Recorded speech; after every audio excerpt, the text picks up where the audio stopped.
siz ulg'aygan bolalar bilan nima sodir bo'ladi deb hech o'ylab ko'rganmisiz? Ya'ni endigina tug'ilgan chaqaloqqa hech kim gapirmasa, u oxiri oqibat gapirib ketadimi yoki butun umrga soqov bo'lib qolib ketadimi?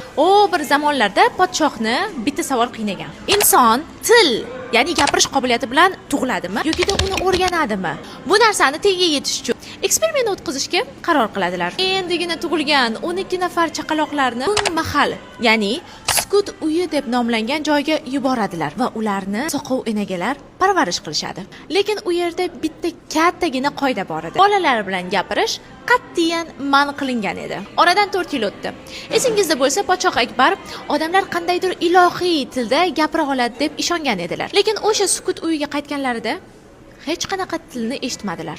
To'g'ri, bolalar bir-biri bilan muloqot qilar edi, lekin oddiy tovushlar va imo ishoralar orqali. Ular haqiqiy tilni rivojlantira olmagan edilar. Bu tajriba podshoh Akbarga bir nimani o'rgatib ketdi. Odamlar til, ya'ni gapirish qobiliyati bilan tug'ilmaydi. Ular bu narsani tug'ilganidan so'ng odamlardan o'rganadilar. Yangi tilni o'rganganingizda siz xuddiki dunyoga kelgan yangi chaqaloq bo'lasiz va siz ham o'sha tilda gapirmasangiz 12 nafar bolalar kabi